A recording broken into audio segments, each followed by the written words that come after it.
Ano po yung komento nyo doon sa suporta na ibinigay ni Vice President Sara sa iyo? O pagkundina ni Vice President Sara sa suspension na ipinataw ng House of Crocs? Maraming salamat. Ano raw I'm very thankful to Vice President. Very thankful to Vice President Sara Duterte. And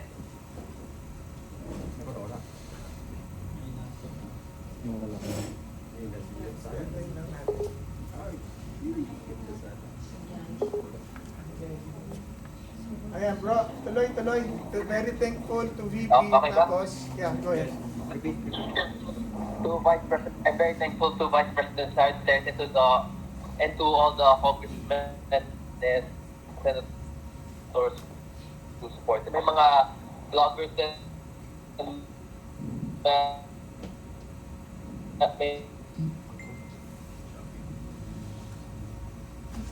may mga and I'm thankful to all of them. Okay ba? Yeah, okay bro, we heard you. Isa pang tanong. Yes, Congressman, maaari mo bang ma-identify sa masang Pilipino yung 11 congressman na nag-abstain? At we would like to congratulate you at nais po namin kayong pasalamatan dahil napakalaking bagay po yung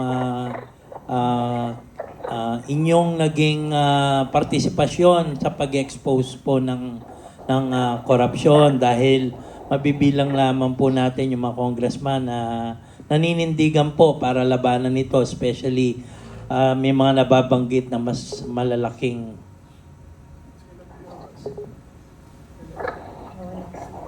mas malalaking tao na involved po dito. So, again, maraming salamat po sa inyo at nasa mayorya po yung suportang nakuha po ninyo in spite of dyan sa harassment na nangyari po sa inyo.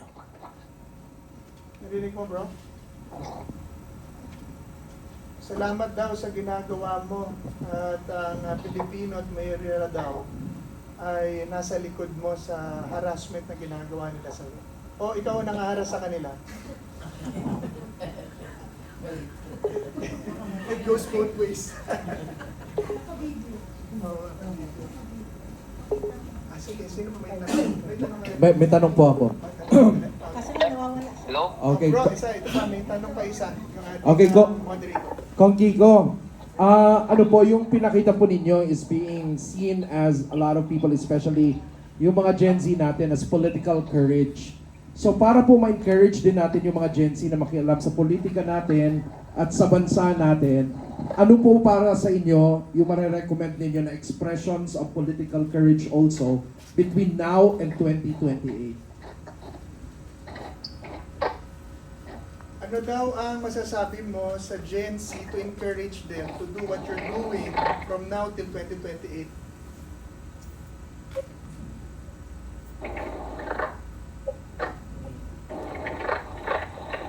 Kong?